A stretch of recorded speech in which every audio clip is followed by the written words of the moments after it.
আবারও শেখ হাসিনার নতুন call record viral. Doctor Yunus উপদেষ্টা এবং সমন্বয়কদের দেশে ঢুকেই তিনি ফাঁসিতে ঝুলাবেন এমন একটি কল রেকর্ড ভাইরাল হয়েছে। সেনাপ্রধান কঠিন অ্যাকশনে যাচ্ছেন। বিস্তারিত জানতে ভিডিওটি সম্পূর্ণ দেখতে থাকুন। ইউনূস নিজে খুনি, তার সমন্বয়করা খুনি।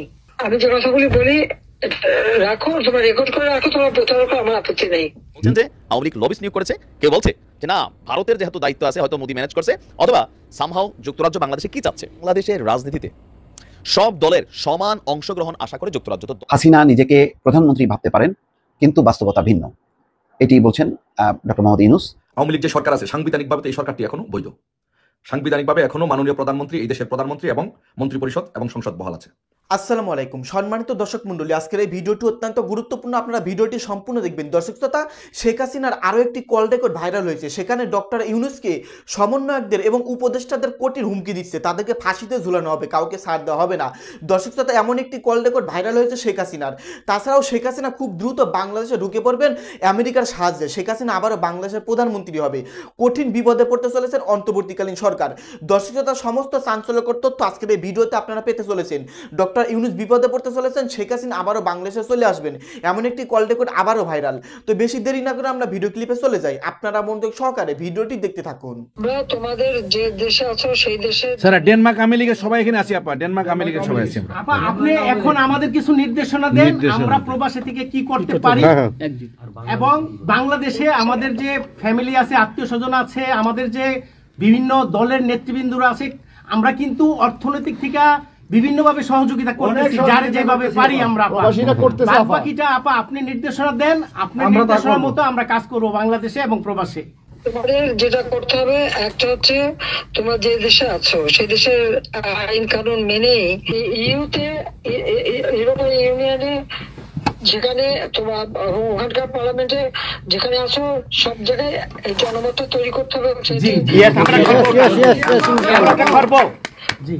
সন্ত্রাসের রাষ্ট্রে পরিণত করছে বা মানুষ খুন করছে, আজকে খুন করছে। আজকে তুমি জানো আমাদের মোফাজ্জল হোসেন মায়ের বাড়িতে আগুন, এগুলি সে করে বেড়াচ্ছে এবং সমস্ত এই ইচ্ছা মতো।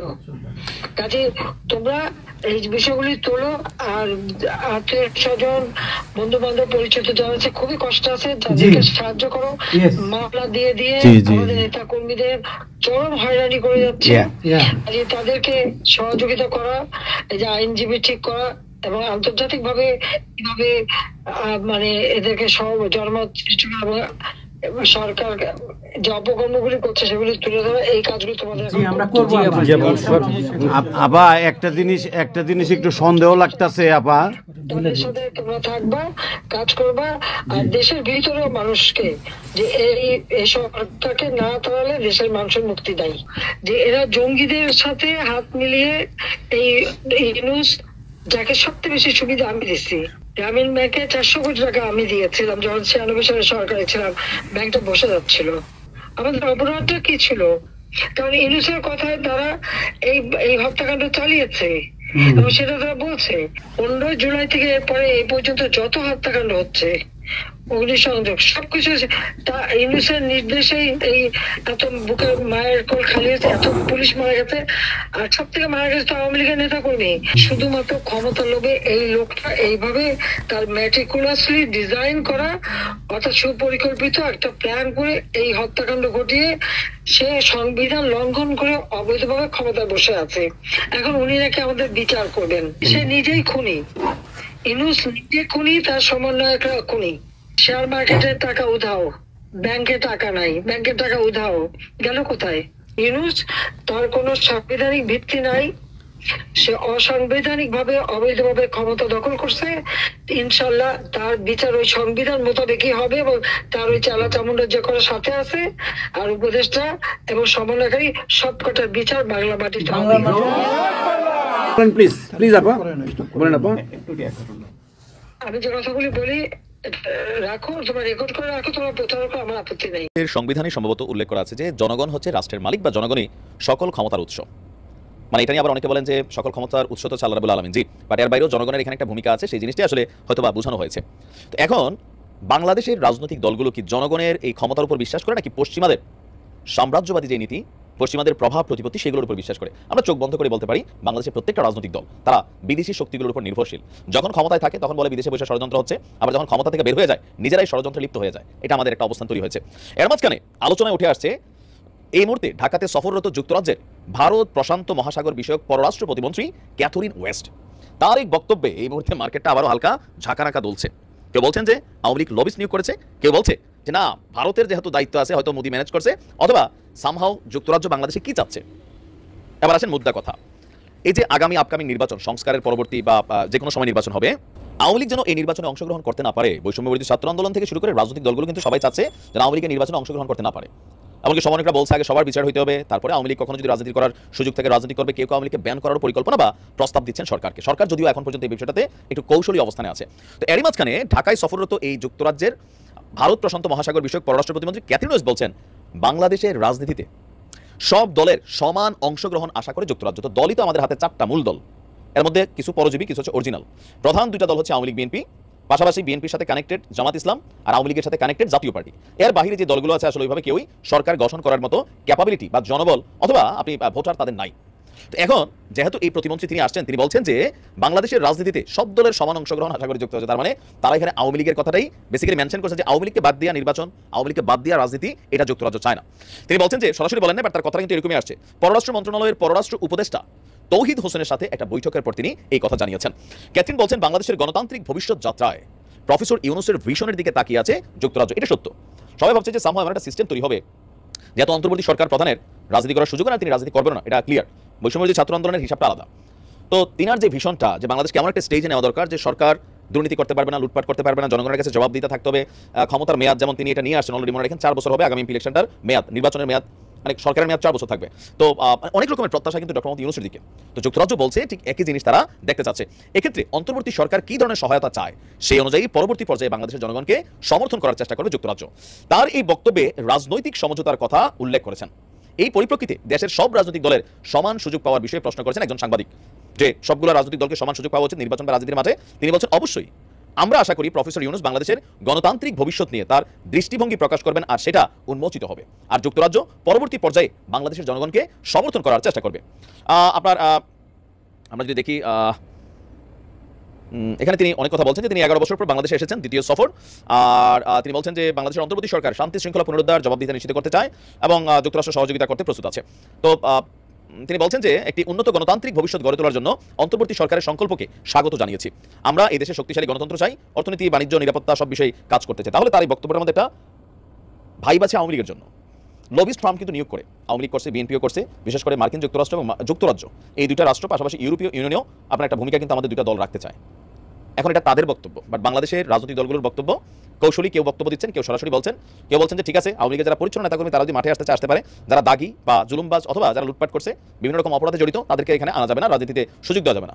আর যারা আসবে তাদের বিচার হবে, তো বিচার হইতে তো আর রাজনীতির সুযোগ থাকবে না। এখন এটা কিভাবে ডিল করবে? তো যুক্তরাজ্য বলতে পারবে, কিন্তু সিদ্ধান্ত নেবে বাংলাদেশের জনগণ। তো বাংলাদেশের জনগণ নিয়ে প্রশ্ন আছে। এই জনগণ তো একক দলের না, নানান দলের মধ্যে তারা দলমত বিভিন্নভাবে অবস্থান করছেন। হাসিনা নিজেকে প্রধানমন্ত্রী ভাবতে পারেন, কিন্তু বাস্তবতা ভিন্ন। এটি বলছেন ডক্টর মোহাম্মদ ইউনূস। আল জাজিরাকে তিনি একটি সাক্ষাৎকার দিয়েছেন, সেই সাক্ষাৎকারের এইটি হচ্ছে বক্তব্য। কেন বলছেন যে বাস্তবতা ভিন্ন তার ব্যাখ্যাও করেছেন ডক্টর মোহাম্মদ ইউনূস। তিনি বলছেন যে মানে তার কাছে বিষয়টা আসছে এইভাবে যে গত 10ই নভেম্বর শহীদ নূর হোসেন দিবস উপলক্ষে আওয়ামী লীগের পক্ষ থেকে যে বিবৃতি দেওয়া হয়েছে সেখানে তাকে প্রধানমন্ত্রী উল্লেখ করা হয়েছে। এর আগেও দর্শক নিশ্চয়ই জানেন যে ট্রাম্পকে যে তিনি অভিনন্দন জানিয়েছেন, সেই অভিনন্দনেও কিন্তু শেখ হাসিনাকে আওয়ামী লীগ প্রধানমন্ত্রী হিসেবে উল্লেখ করেছে। তার মানে তারা মনে করে যেহেতু এখানে একটা নির্বাচন নাই, সাংবিধানিক কোনো সরকার নেই, সুতরাং এখনো হচ্ছে বৈধ প্রধানমন্ত্রী হচ্ছে শেখ হাসিনা। এই কথাটাই কিন্তু মির্জা ফখরুল ইসলাম আলমগীর বারবার বলছেন যে যতক্ষণ না পর্যন্ত নির্বাচনের তারিখ ঘোষণা করা না হচ্ছে ততক্ষণ পর্যন্ত কিন্তু এটা নিয়ে খেলাধুলা করার একটা সুযোগ তৈরি হয়েছে। যদিও ডক্টর মোহাম্মদ ইউনূস বলছেন যে তিনি নিজেকে অনেক কিছু বলতে পারেন, কিন্তু বাস্তবতা তা নয়। এমনকি ভারতও তাকে সাবেক প্রধানমন্ত্রী বলেছে, সুতরাং আশ্রয়দাতাও তাকে সাবেক প্রধানমন্ত্রী ছাড়া কিছুই বলছেন না। এটা প্রশ্ন এসেছিল পররাষ্ট্র দপ্তরকে ভারতের, যে প্রধানমন্ত্রী শেখ হাসিনা তো নিজেকে প্রধানমন্ত্রী উল্লেখ করে ট্রাম্পকে অভিনন্দন জানিয়েছে, ভারত কি মনে করে? তখন ভারতের পররাষ্ট্র দপ্তর মুখপাত্র বলেছেন যে না, ভারত শেখ হাসিনাকে সাবেক প্রধানমন্ত্রী হিসেবেই গণ্য করে। যাক, ভারতে থেকে হাসিনার বিক্ষোভের ডাক প্রসঙ্গে বলেন, শেখ হাসিনা ভারতে বসে বাংলাদেশকে অস্থিতিশীল করার চেষ্টা করছেন, সেখান থেকে বাংলাদেশে বিক্ষোভের ডাক দিচ্ছেন। এগুলো বাংলাদেশের জন্য উপকারী নয়, তাই ভারতের কাছে তারা এসব বিষয়ে বলছেন, তাকে আশ্রয় দিচ্ছে, ঠিক আছে, কিন্তু এমনটা হতে থাকলে ভারতের কাছে আবার অভিযোগ করা হবে বলেও উল্লেখ করেন প্রধান উপদেষ্টা। অর্থাৎ ডক্টর ইউনূস এখানে বলতে চাচ্ছেন যে ঠিক আছে, তাদেরকে আশ্রয় দেওয়া হয়েছে, ভালো কথা, কিন্তু সে যে ওখান থেকে বক্তব্য রাখছে, নানা রকম তৎপরতা করছে, এটি হচ্ছে বাংলাদেশকে অস্থিতিশীল করছে। এই তৎপরতাটা বন্ধ করার জন্য ইতিমধ্যে ভারতকে বলা হয়েছে, প্রয়োজনে আরো বলা হবে, এই কথাটা তিনি বলছেন। হাসিনাকে দেশে ফিরে আনা ও নির্বাচন, এটা আইনি প্রক্রিয়া চলছে, ফিরে আনার ব্যাপারে দোষী সাব্যস্ত হলে ভারতের কাছে তার প্রত্যাবর্তন চাওয়া হবে।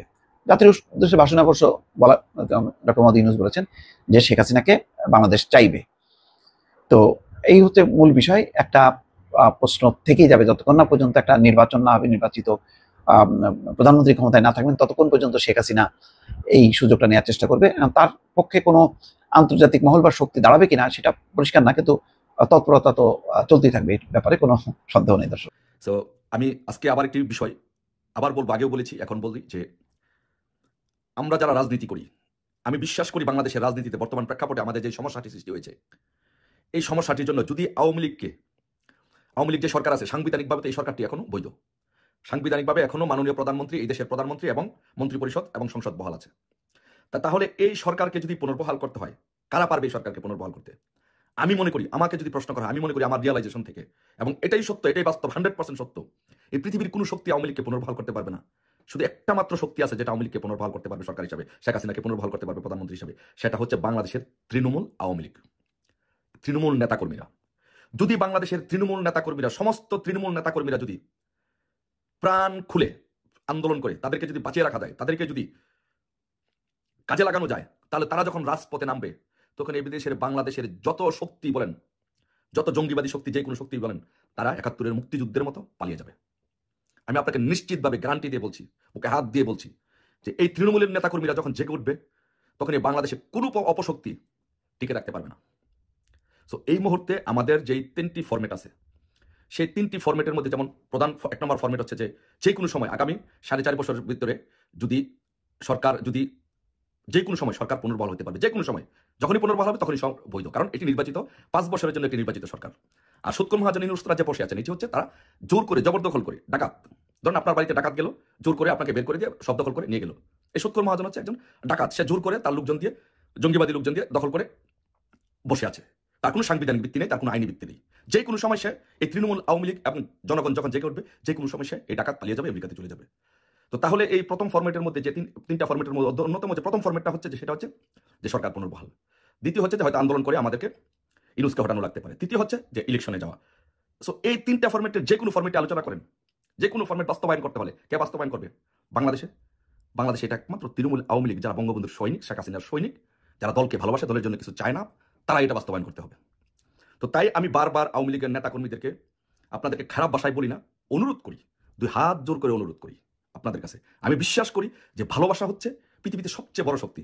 জোর করে, জবরদস্তি করে, আপনাদের সাথে খারাপ ব্যবহার করে, আলটিমেটাম দিয়ে হয় না। আপনাদের কাছে অনুরোধ করব, আপনাদেরকে আমরা ভালোবাসি, আপনারা আপনাদের মন থেকে ভালোবেসে শেখ হাসিনার সৈনিকদের, বঙ্গবন্ধু সৈনিকদের, তৃণমূল আওয়ামী লীগদের বাঁচান, তাদের একটু পাশে দাঁড়ান, এই দুর্দিনে তাদের খোঁজ খবর নেন, তাদেরকে একটু সহায়তা করার চেষ্টা করুন।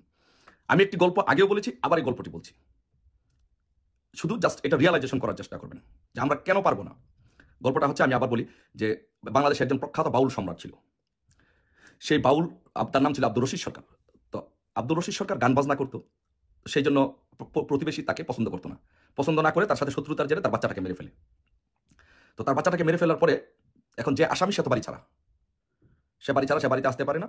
তো আব্দুর রশিদ সরকার ঢাকায় একজন পীরের কাছে মুরিদ ছিল, পুরান ঢাকাতে সেই পীর থাকতো। তো আব্দুর রশিদ সরকারের মেয়েকে যে খুন করেছে, সেই খুনি ওই পীরের কাছে গিয়ে মুরিদ হয়। মুরিদ হওয়ার পরে একদিন ওই খুনি আসামি পীরের কাছে কেঁদে কেঁদে বলতেছে যে, বাবাজি, আমি তো একটা বিশাল ভুল করেছি, আমার জীবন আজকে বিপন্ন, আমার পরিবার আজকে বিপন্ন, আমি কি করতে পারি? তো বাবাজি বললো যে, তুমি কি ভুল করেছো? তো বললো যে, আমার পার্শ্ববর্তী আব্দুর রশিদ সরকার যে ছিল বাউল, তার মেয়েকে আমি মেরে ফেলেছি, এখন আমি হত্যা মামলার আসামি, আমি যদি এটা রায় হয় তাহলে তো আমার ফাঁসি হয়ে যাবে বা যাবজ্জীবন জেল হয়ে যাবে, আমার পরিবারটি বিপন্ন হবে, আমি বিপন্ন হবো, বাবাজি আমি এখন কিভাবে এখান থেকে রক্ষা পেতে পারি? তখন সাথে সাথে বাবাজি আব্দুর রশিদ সরকারকে কল করলেন, আব্দুর রশিদ সরকারকে ডেকে আনলেন, ডেকে বাসায় আনলেন, এনে আব্দুর রশিদ সরকারকে বললেন, আচ্ছা রশিদ সরকার, তোমার মেয়েকে কেউ খুন করেছে? হ্যাঁ। রশিদ সরকার বললো যে, হ্যাঁ খুন করেছে। তুমি কি করেছো? মামলা করেছো? যে হ্যাঁ আমি মামলা করেছি। আচ্ছা রশিদ সরকার, শোনো, আমি তোমার কি হই? রশিদ সরকার বললো যে গুরুজি আপনি আমার বাবা। আচ্ছা তুমি আমার কি? গুরুজি বললো যে আমি আপনার সন্তান। রশিদ সরকার বললো আমি আপনার সন্তান। তখন গুরুজি বললো, বাবাজি বললো, আমার কাছে যে মুরিদ হয়েছে সে তোমার কি হয়? তো রশিদ সরকার বললো যে সে আমার পীর ভাই। তাহলে গুরুজি বললো তাহলে সেও তো আমার সন্তান। তখন রশিদ সরকার জি সে আমার সন্তান।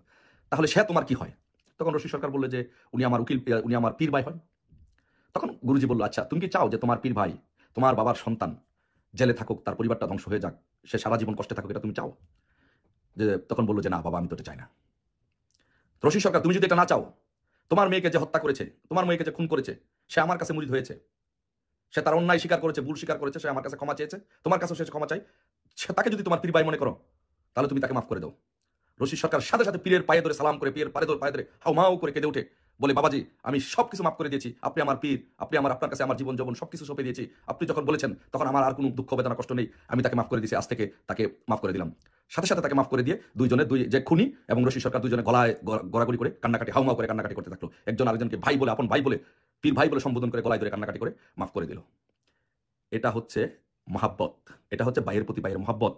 যদি আপনি আপনার ভাইকে, পীর ভাইকে মহাব্বত করতে পারেন, যদি আপনার দলীয় ভাইকে মহাব্বত করতে পারেন, তাহলে আপনার মেয়ে হত্যাকারীকে খুন করে দিয়ে তার পাশে দাঁড়াতে পারবেন। সেটা হচ্ছে মহাব্বত, ভালোবাসা।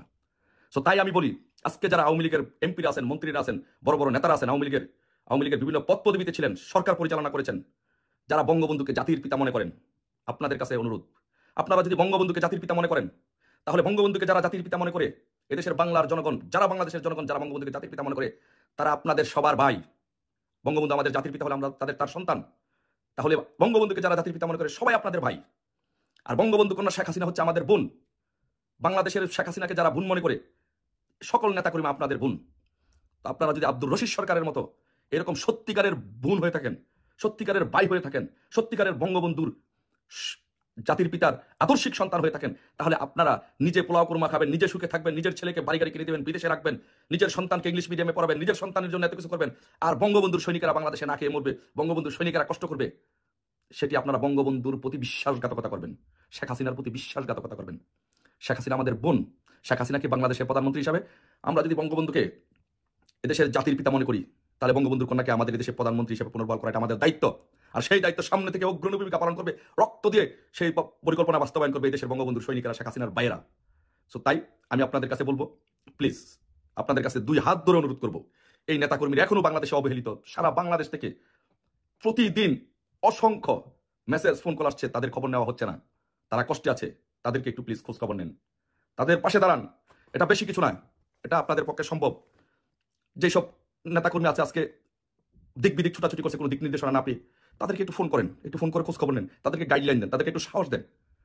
এলাকা ভিত্তিক যেসব আওয়ামী লীগের দুর্বল কর্মীরা আছে, সেই দুর্বল কর্মীদেরকে যারা এলাকা ভিত্তিক অন্যান্য প্রভাবশালী তাদেরকে অত্যাচার নির্যাতন করছে, তাদেরকে একটু সাহস দেন, তাদের পাশে দাঁড়ান, তাদেরকে খোঁজ খবর নেন, তাদেরকে একটু আইনি সহায়তা দেন, তাদেরকে একটু আর্থিকভাবে সহযোগিতা করেন। যাদের ছোট ছোট অনেক আওয়ামী লীগের নেতাকর্মী, অসংখ্য আওয়ামী লীগের নেতাকর্মীদের ছোট ছোট ব্যবসা বাণিজ্য ছিল, এটাই ছিল তাদের একমাত্র অবলম্বন, এটাই ছিল তাদের একমাত্র বেঁচে থাকার সম্বল। কারণ তারা কোনো বাংলাদেশ থেকে কোনো কিছু করতে পারেনি, দুর্নীতি করেনি, তাদের বঙ্গবন্ধুর আদর্শের সৈনিক। আজকে সেই সম্বলটুকু আজকে তাদের শেষ, তাদের সেই ব্যবসাটুকু আজকে ভেঙে চলে দিয়েছে, দখল করে নিয়েছে, তাদের শেষ অবলম্বনটুকু তারা এই দখলদার বাহিনী দখল করে নিয়েছে। তাদেরকে একটু খোঁজ খবর নেন, যেন তারা যেন ব্যবসাটা পুনর্বহাল করতে, ব্যবসাটা যেন আবার চালু করতে পারে, ব্যবসাটা যেন করতে পারে, তাদের পরিবারের মুখে যেন দুটো বাদ দিতে পারে, সেই ব্যবস্থাটুকু করে দেন। আপনারা সবাই পারেন, আমি তো জানি ভাই, আমি তৃণমূলের একজন 10 বছর ঢাকা বিশ্ববিদ্যালয়ে, 9 বছর ঢাকা বিশ্ববিদ্যালয়ে ছিলাম, একদম তৃণমূলের রুট লেভেলের সব লোকজন চিনি, আওয়ামী লীগের নেতাকর্মী প্রত্যেকটি লোকজনকে আমি চিনি, জানি কার কি আছে, কার কি করার সক্ষমতা আছে সেটা আমি জানি না।